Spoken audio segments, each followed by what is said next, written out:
All right. So we're starting off today with Chapter 1, which is all about security governance through principles and policies. Okay? So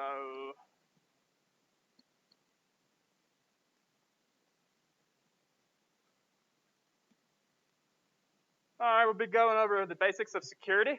A lot of this will be a review from last class, the networking class, of course.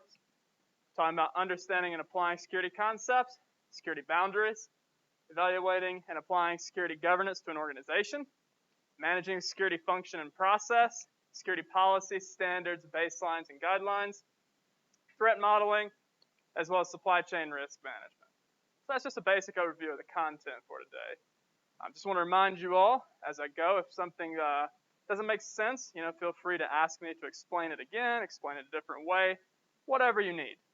Okay? So why do organizations have security? Okay? Someone tell me that. Why does an organization need security?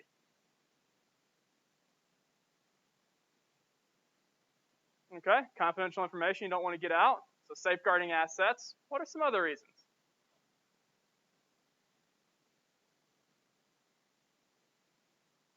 From a business standpoint, specifically from the perspective of fiduciary duty, what would you say is the most important of these four? Reduce losses, and why?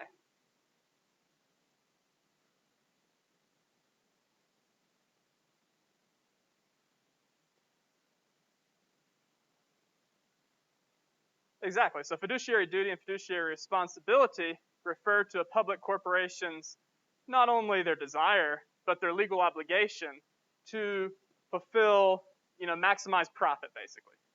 And when we think about security, a lot of times, you have an IT project. What's a good baseline for the ROI period of an IT project? It's a good baseline to have a positive ROI. So in other words, how long should the break-even point be at max in general?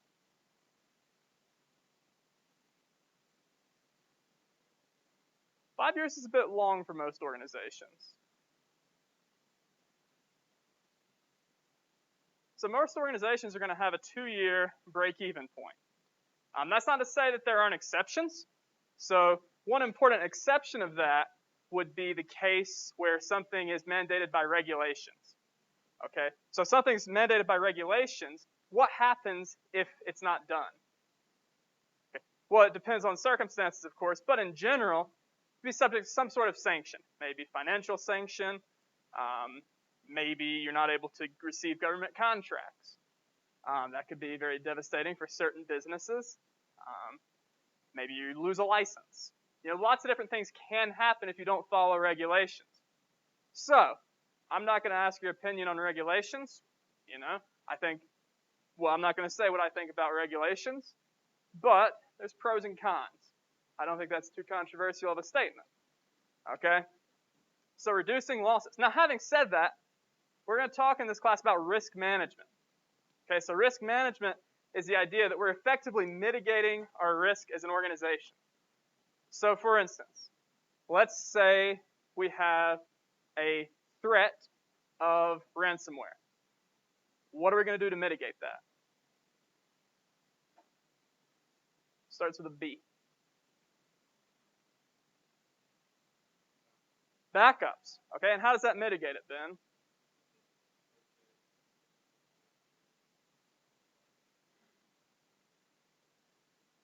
Exactly right. So if we think about that from an ethical perspective, okay, let's say we are a hospital, okay, and we have health systems that, if we can't access them, people die. Let's say that for every day we can't access a health system, 5 people die. Okay? So if we have 5 people dying every day and we receive ransomware, let's say the ransom amount is $10 million.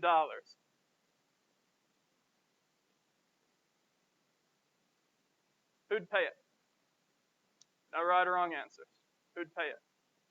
Why?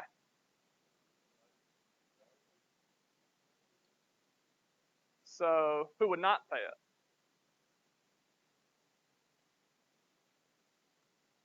You got your hand up? I'll raise my hand. I wouldn't pay it. Why not?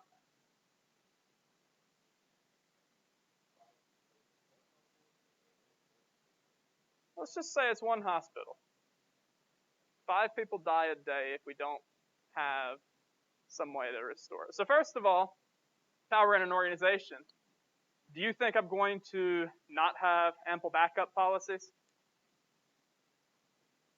Probably going to have pretty tough backup policies. So number one, I would have mitigation. Okay? It's hard to prevent ransomware, quite frankly. You know? You can use behavioral analysis. At best, you'll be about 95% effective, which, granted, 95% versus 0%, 20 times better, right? Okay? But mitigation is very important. Okay, the second reason I wouldn't pay it is an ethical reason. This is my opinion. But if you pay a ransom, what is that going to say to the ransomer? Exactly. Okay, if no one ever paid ransoms, what the hell would be the point of it? Does that change anyone's opinion? So again, there's no right or wrong answer. You know, if you don't have a mitigation in effect, or you don't have a mitigating sort of thing in place, 5 people are going to die. But if you look at this on a bigger picture, okay, you pay the ransom, it encourages future ransomware attacks. You encourage future ransomware attacks, there may be 500 people. There may be 50,000 people. Okay? There may be 5 million people.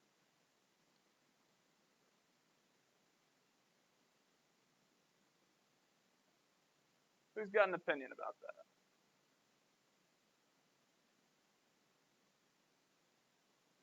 It's tough to say no to just pay 10 million and be done with it, isn't it? But there's 2 sides to everything. All right, so talked about legal compliance. You got to be in certainly compliance with whatever laws you have. Okay, regulatory compliance is the same thing. So everyone knows the difference between a law and a regulation, right? Let's go over it briefly.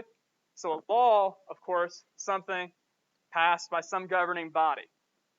And a regulation is supposed to be an implementation of said law.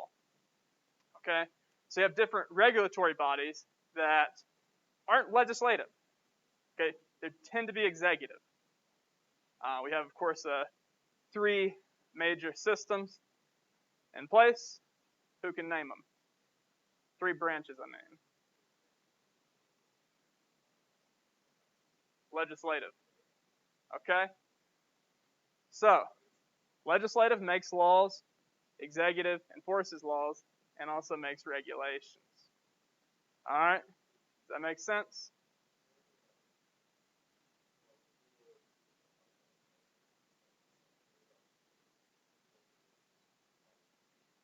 So, you know, there's certainly going to be business, but we're going to talk about that in about 10, 15 slides.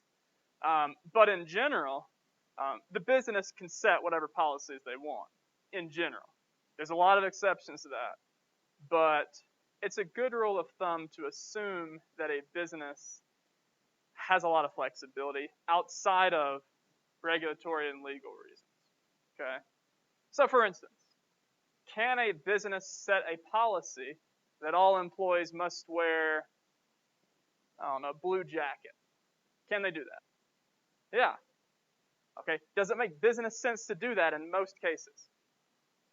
Is Fort Lewis excited I'm wearing a blue jacket today? They don't care, do they? Okay. So it's really up to business. For a lot of things, there's going to be a lot of autonomy, but not 100%. That's a very interesting sort of field to be in. Okay. That's why we have security. The main reason is to reduce losses. Okay. But there's several other reasons as well. And you could probably throw ethics up there if you cared about ethics. Okay. I'm not saying you should or should not care about ethics. Okay. That's a personal decision. I'm not here to preach to you. I'm here to lecture. All right. So, got the CIS Triad. We talked about this last semester. Who can tell me what confidentiality is? What does something being confidential mean? Okay, so it means the information is not freely available to everyone. Okay, integrity. So we're not talking about integrity as being a good person. We're talking about integrity in what context here? So it's making sure that data is accurate, making sure that our data is free of error, making sure our data is being processed correctly. All that falls under integrity. And lastly, availability. What does availability mean? If something could be accessed, exactly. It's not concerned with whether or not it can be accessed by only the correct people. What is that concerned with? Confidentiality. Exactly right. Okay, so a couple different things. You'll see a lot of these used interchangeably. There's slight differences between them, so I'll just kind of go through them briefly. Sensitivity relates to how much damage a piece of information may have if it got out. So let's say we're a clinic, and let's say we have a famous celebrity. Okay, someone throw me a celebrity they don't like. Kanye West. Okay, let's say Kanye goes to a clinic and gets an HIV test. Okay, that's pretty sensitive information, right? If that got out, that could cause a lot of damage. That's sensitivity. Criticality, it's basically saying how necessary is this to address. Concealment, it's basically the act of hiding stuff in terms of using like some sort of obfuscation. Maybe you're using some sort of weird directory structure. In the physical sense, maybe you're, instead of, putting stuff in a filing cabinet, maybe you're putting it, I don't know, underneath your sock. That's concealment. Okay, secrecy, of course, the act of not exposing information. Pretty straightforward. Privacy is very similar to secrecy. It's sort of a more corporate term there, I guess. Seclusion, it's making sure that stuff isn't able to be accessed. And of course, isolation is the act of segmenting or segregating, whichever term you prefer. Okay, so we talk about these in a couple more slides, but in general, we achieve these through corporate policies. Typically, in an organization, we're going to use something like Active Directory. Okay, who's used Active Directory before? Okay, a couple people, that's good.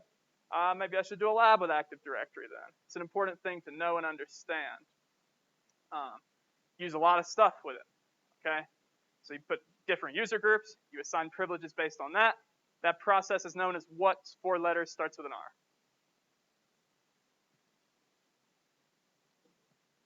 Okay, not risk. So it's actually an acronym. First letters R. Talking about assigning different access via groups. Okay, role-based access control. Does that make sense? So role-based access control is the principle of having different user groups and having privileges assigned based upon those user groups. All right, so we know what integrity is, making sure something isn't modified without authorization. So we're having limits on the editability of stuff, also preventing mistakes. In database class, we'll be doing some examples where we will have addresses, okay, for those of you taking database class, and something like 123 Sesame Street, making sure it's the same as 123 Sesame Street spelled all the way out. Okay, that's spelled correctly, just trust me. It's actually not, but I kind of ran out of room there. That's mistake prevention. Okay, we'll talk about that more in database class. And then the goal of this is to make sure that the data are correct. Okay, there can be purposeful mistakes. There can be accidental mistakes. There's no real limit that says mistakes can only be done to stick a middle finger to the organization. Nothing says that. Okay, it's got to be consistent. Again, talking about stuff like this. You want to avoid problems like that. Why do you want to avoid that? Why not have it in there 2 different versions? What's the problem with that?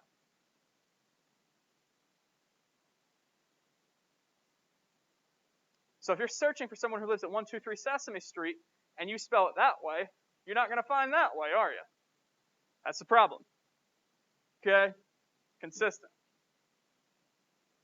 All right, availability, making sure it can be accessed. Don't think we need to go too much into this. So usability is a component of this. I would say it's certainly not a primary component, but it's making sure that your system is usable to members of the organization. So for instance, I'm being a little bit blunt here. Let's say that we are a school for the blind, okay? And let's say we have a system that we roll out that doesn't have screen reader, doesn't have Braille. It's not accessible, right? Okay? It's not very usable to our organization. And again, I'm being blunt, okay? So, you want to make sure that stuff is accessible. Of course, we also often think of that as being uptime. So, what is uptime?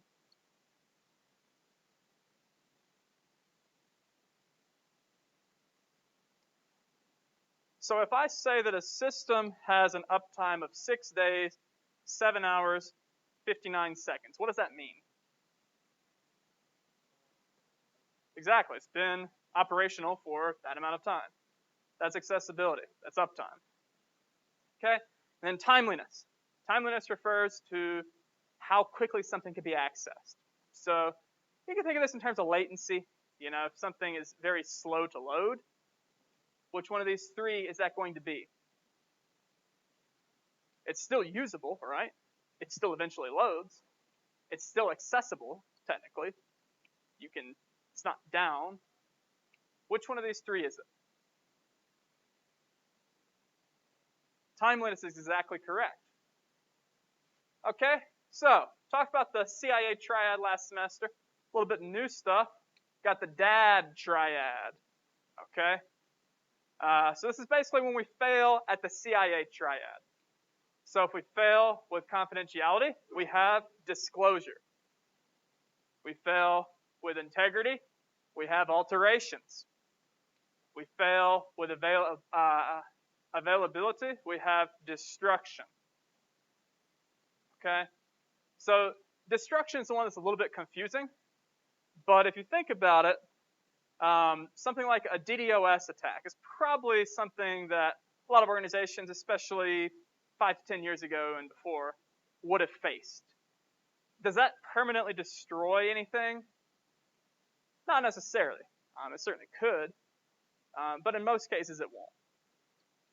I like to think of it in terms of a physical thing.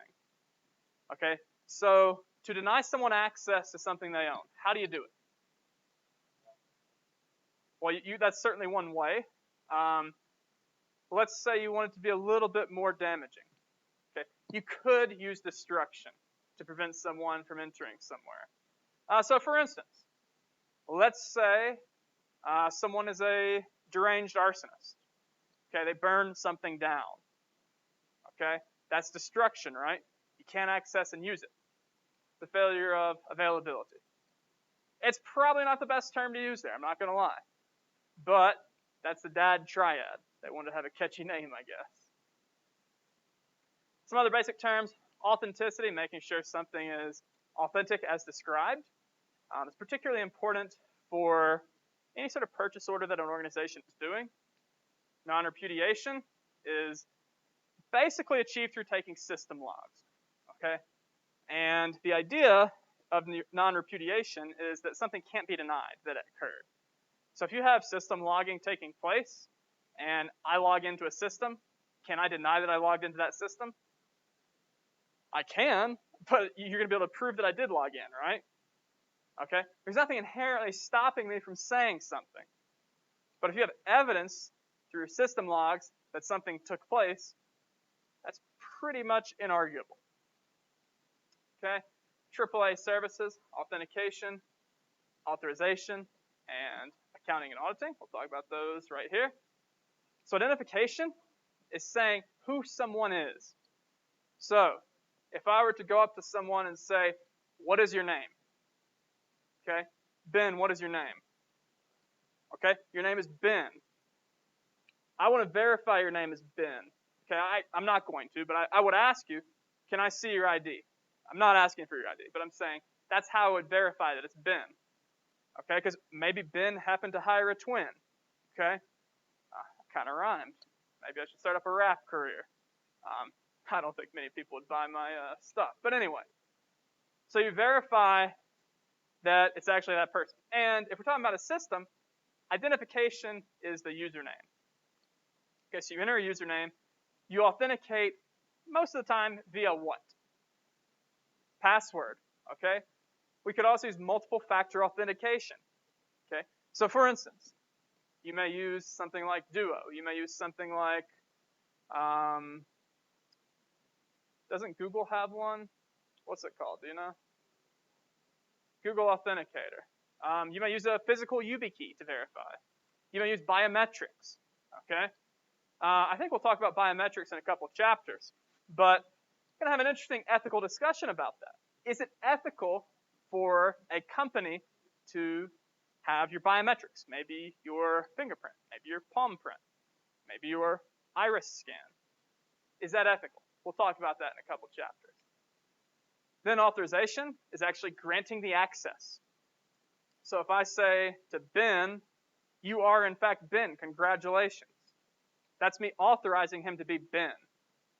Okay? Now, in terms of actually logging into a system, you put in your password, it authenticates, then it provides you authorization. You're actually in the system. Okay? And then finally, auditing / accounting. The book separates them. No one in private practice is going to separate them, so I put them together because it makes sense. It's just the ability to go in and audit and see what a particular username accessed, make sure they didn't access inappropriate content. This takes place in a lot of different ways. You can look at web traffic of a particular user. You can look at web traffic of every user. You can look and see which files were accessed and modified. You can look and see when those files were accessed and modified. There's countless ways to do auditing and accounting. It's going to depend on many different factors. All right, so protection mechanisms. The whole idea here is that we're looking for ways to protect our assets. So first of all, let's back up. What is an asset? You all taken accounting by now, right? What's an asset?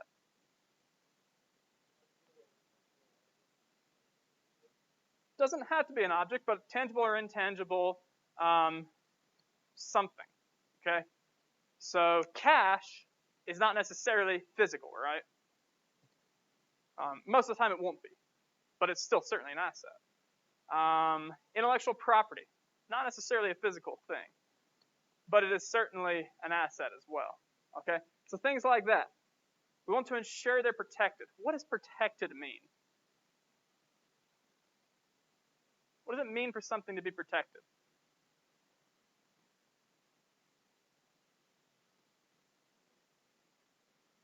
Okay, someone who's not supposed to access it can access it.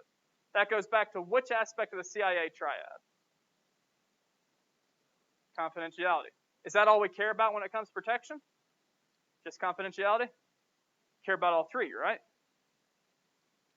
So we're protecting our assets, and there's a couple different approaches that we're going to talk about. Mostly we're going to talk about the layered approach. And some people refer to that as defense in depth.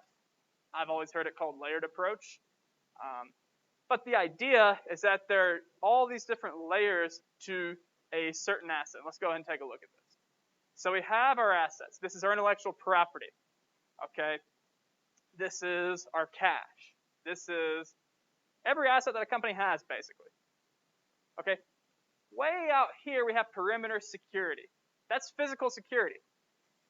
If we have a perfectly optimized network with no ability to penetrate, and there's plenty of encryption on all the endpoints and servers, and everything is good.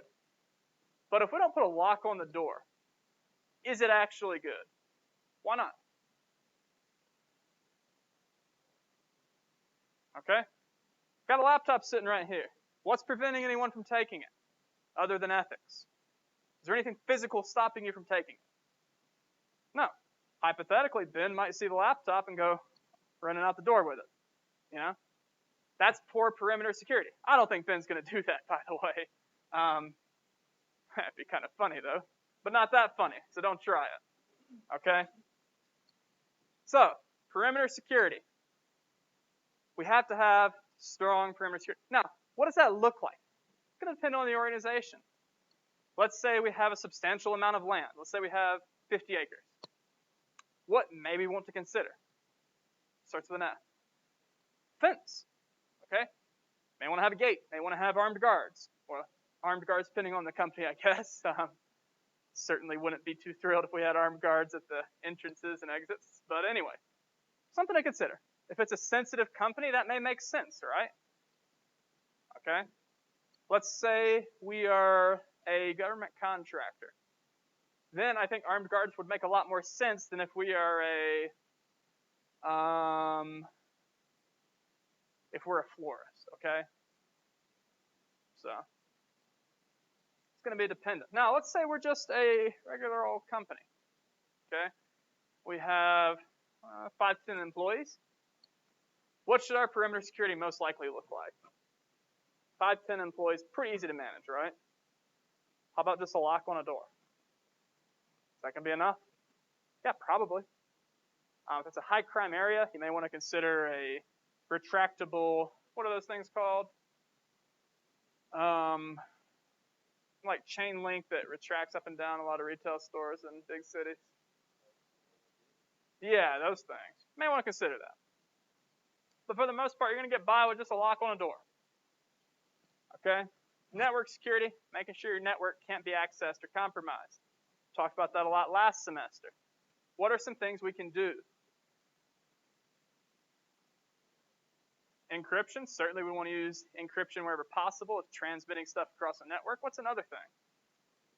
A firewall, you certainly want to have reasonable policies for that allow legitimate work to be done, but don't allow unauthorized access, certainly. What else?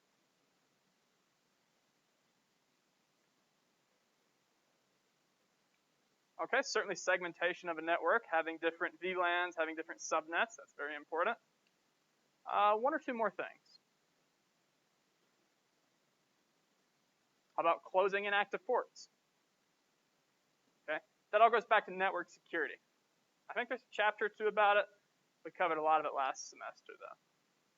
Okay, endpoint security. So endpoint being a machine, most likely a desktop, could technically be a workstation, maybe a server too, I'm not too sure, but definitely a desktop. What do we want to do to our desktops? Okay, certainly we want to ensure that we have reasonable policies. You know, group policies in Active Directory, for instance. Certainly one thing we'd want to do. If we're an enterprise with more than, I'd say, 25 to 50 users, you definitely want to ensure that you have an antivirus application that reports back to some central position. Could still be cloud-based, but a lot of times you'll see this on a local server. I guess probably a lot of cloud servers too. But for the most part, what that allows us to do is, let's say that I'm sitting at my desk and I go to a website that contains malware. Okay, IT is going to be notified of that. Okay, the IT department can investigate. They can certainly see what I accessed, what the malware was, and what action needs to be happening. Okay, so if I get a rootkit, for instance, what should the IT department do? Well, assuming it got through all the preventative measures, what should the step be to remediate that? Should be a wipe and reinstall, right? Because obviously rootkit is going to be where? Is it going to be just in some random folder? Is it going to be in an important place? Okay, it's going to lodge itself into the system files. Okay, so you can't exactly get rid of that without doing a wipe reinstall. So that's endpoint security, application security, making sure the applications on our devices meet security guidelines. Okay, I don't know how they do it here. Most large organizations have a security department that evaluates each and every application. Okay, you're looking for a lot of things.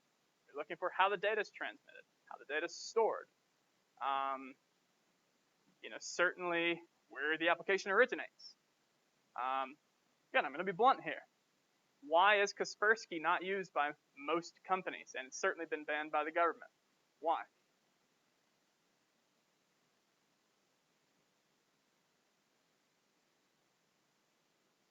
Okay, look up where Kaspersky's based. So I'll give you guys a couple minutes to do that. And then while you guys are doing that, data security, making sure we have reasonable measures in place to protect our data, particularly authentication, looking into just making sure that we have sanitization of inputs and outputs from whatever sort of database server we're using, and basic stuff. So where is it based? Russia. Okay. Why might we not want to use that? I would say not. And again, I'm not going into the politics. I'm not saying if it's right or wrong.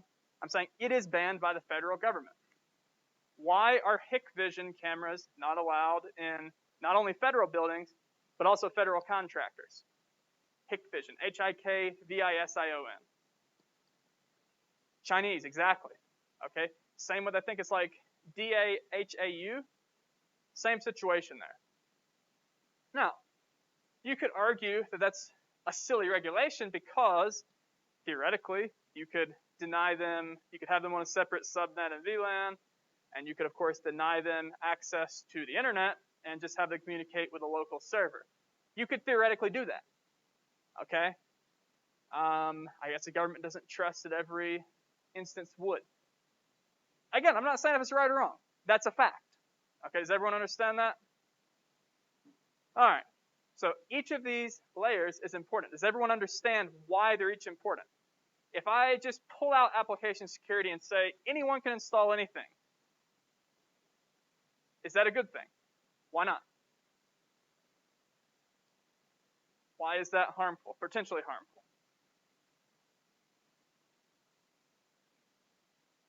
Because any vulnerability in any application could be used to access mission-critical assets. Doesn't matter we have good locks. Doesn't matter that we have good network security. Doesn't matter we have good endpoint security. Okay, each of these layers are equally important. All right, some other protection methods. Abstraction. You guys taken some sort of programming class, right? Which language did you use? Okay. So C++ has object-oriented programming. So basically the whole idea with this is we're putting different things into logical groups. And instead of applying policies to, say, 100,000 employees individually, we're saying you have this job, you have this access because you have this job. That's role-based access control. We could do that with stuff like Active Directory, probably LDAP too, and other methods. But most likely Active Directory. Because let's face it, with stuff like JAMF, or is it JAMP or JAMF? How do you say that one? JAMP, okay. Not always the best on pronunciation, I apologize. It integrates with Active Directory, does it not? Okay. So, a lot of companies, even if they use a large number of Apple devices, like particularly Macs or iOS devices, they may still use Active Directory. Because does Apple have a tool that is anywhere close to Active Directory? They're rolling out, I think, some sort of like iCloud Pro that's supposed to have similar stuff, but I don't think it's anywhere close to Active Directory. And what's another big advantage of Active Directory? Okay, it starts with an I. It integrates with almost everything ever made, right? So very powerful tool there. Data hiding, reducing data accessibility, really straightforward. Encryption, pretty straightforward too. So we have security boundaries. Okay, so we have one group of users who can access X things, one group of users who can access Y things. There's going to be some intersection there. And the idea with this is that we maybe have subnets, we maybe have VLANs, we maybe have different policies in place that prevent unauthorized transmission of information. Anyone ever play the game Half-Life? Okay, so what happens in Half-Life? Okay, and there's different teams, right? And as you go around the world in Half-Life, or the Black Mesa facility, you meet scientists who don't know what the other teams are doing, right? What is that an example of?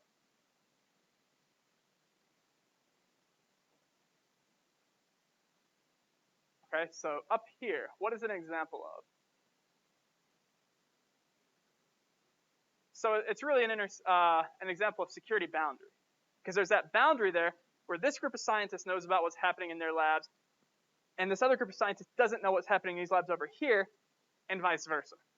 Okay? A lot of times this happens with particularly sensitive information, where the organization may have policies in place to prevent, say, someone downloading the entire database and putting it on a flash drive or putting it on a portable hard drive. Okay, why might they do that? What happens if someone does that? Can the information be lost? Do they have any control over the information once it's off of their servers? No. So we can think of these as being physical. So maybe I can access certain rooms, and maybe Paul can access different rooms, although Paul and I have similar positions. So, you get the idea, though. So a lot of you guys work for IT. You guys have more physical access to stuff than I do, probably. Okay? Why? Because I don't need to have that access for my job, do I? Do I do my job? Yeah. Do I need to have access to every server room on campus? Absolutely not. May also be virtual. And again, that's going back to the policy example. Okay, so security governance policies. Or principles, I mean. All right? Who wants to read this definition off for me?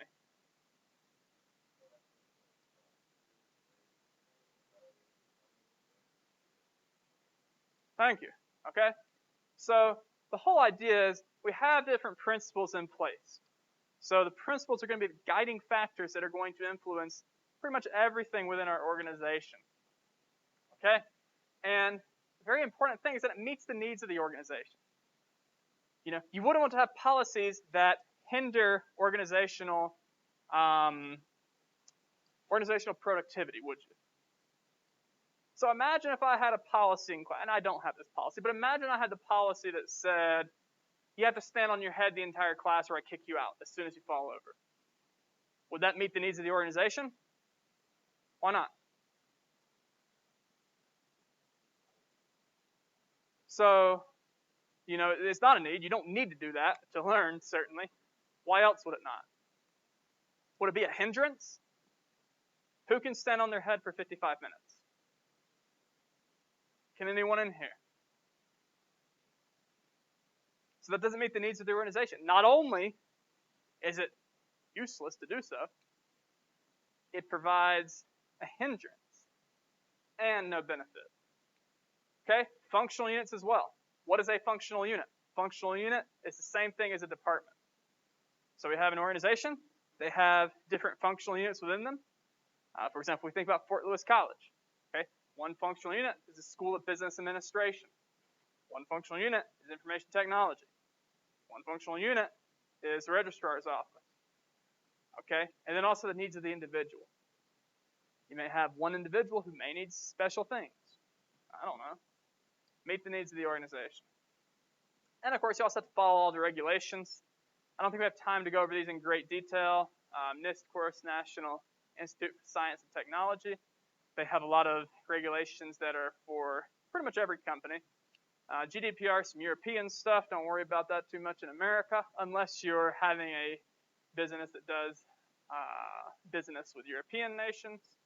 Even a website, then you probably wouldn't need to worry about that. You got HIPAA. Okay, if you're a healthcare providing company, you got to worry about that. FERPA. Hopefully you guys know what FERPA is. What is FERPA?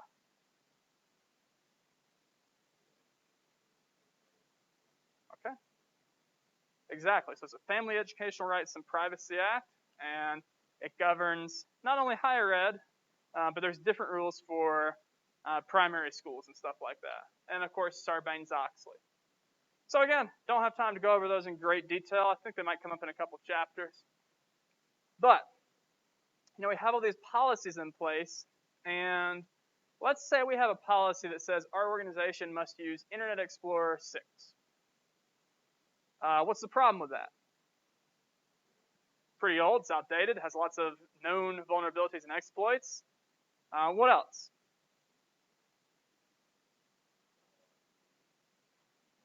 It probably doesn't render web pages correctly anymore because not a lot of people use it. There's no point in developing stuff for IE6. So that's going to be addressed by stuff like documentation review, where you have expiration dates on your policies, and on that expiration date, it's reviewed. Okay, so then of course you have to have sign-offs from the applicable parties. A lot of times it's going to be CEO, maybe a president, maybe like a division lead. It really depends on the policy. Okay, managing this, I meant to say function up there. We'll pretend it does say function. Okay, so it's very important that everything we do in security aligns to our strategy. So I don't think I have a ton of time to go over strategy, but in general, Michael Porter identified two primary business strategies: cost leadership and differentiation. Okay, in cost leadership, everything we do is to save money. Okay, is to maximize profit while spending as little as possible. And differentiation, the goal is to have a product or service that is different, a different customer experience. You walk into a differentiation firm, and you're supposed to be treated well. Okay, those are the two primary strategies. There are others, but for this example, it'll work fine. Align everything to strategy. Okay, so if we are going to have a corporate strategy that says we are a cost leadership focused firm, what should our security strategy look like? Should it probably include a lot of outsourcing, especially if we're a smaller firm? Yeah, probably should. Okay? You got to meet whatever constraints you're given. You're given a budget of $1 million. Do you propose something that's $2 million? Not if you want to keep your job, right? Okay, then you have tactical and operational. So operational is going to be your day-to-day stuff, like doing scans, auditing, that sort of stuff. Tactical is a little bit more long-term, but not necessarily. It's typically concerned with the mid-level. Okay, so different organizational processes. Some things to note about that. You may have equipment that's located locally. You may have equipment that's located in the cloud. Either way, you have to make sure that you're evaluating that. Okay, doing third-party audits may be important. So the 4 major accounting firms, okay, they are hiring a lot of IS grads, and they have been for about 5 years now. Okay, the reason they're doing that is because companies want to have their information systems audited. They want to have their transaction processing systems audited. They want to have their employee records audited. Everything they want to have audited, they need to have people who have not only a knowledge in information systems, but maybe even knowledge in accounting too. So certainly something to keep in mind. We talked about most of the rest of that stuff. So some different organizational roles and responsibilities that we have. Chief Information Security Officer is going to be the head of information security. Typically, it's going to be a C-level position. May report to the CFO or CEO, depending on the organizational structure. Security analysts are going to work for the company. We're still in class. Then we have the asset owner. They're going to be the owner of the asset, where they're responsible for managing the asset and ensuring that everything is secure with it. They're basically the owner of that. Custodian is basically the manager in terms of that context. Users are going to be the end users within an organization. And auditors are going to be the people who verify that everything is done correctly. Okay, so security control framework. This is basically the COBIT, where it has these 6 goals.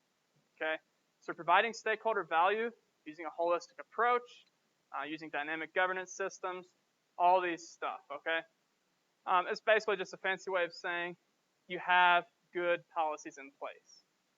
Okay, so again, meet the organizational needs, have an acceptable use policy. It outlines what you can and cannot do with a particular piece of technology that's owned by the company. Okay, so you're going to set standards, you're going to set baselines for the minimums, and you're going to set guidelines for best practices. Okay, and then you also have security procedures. So procedures are going to govern the day-to-day thing. If we run into this, this is what we do. That's the sort of thing we're talking about with security procedures. Okay, so you have threat modeling as well. So you hypothesize what your threats may be. You identify them. You determine and diagram potential attacks. and you're going to perform reduction analysis. You're going to prioritize and respond to said threats. Okay? And of course, we also have supply chain risk management. We'll go through this briefly. The whole idea is that we know where our assets are coming from. Okay, we have a diagrammed supply chain. We know exactly where stuff is. We have a good chain of custody along that so that we know that equipment wasn't intercepted and planted with whatever, because we don't know. Okay, there are stuff that can reside in an EFI. Okay, can we detect that? No. Okay, so that's why supply chain management is important. Let's kind of wrap things up. We talked about policies, talked about different security measures, and other techniques. So, I know we went a little bit fast today. Any questions? All right, next class we'll cover Chapter 2. See you all either tomorrow or Friday. Have a good day.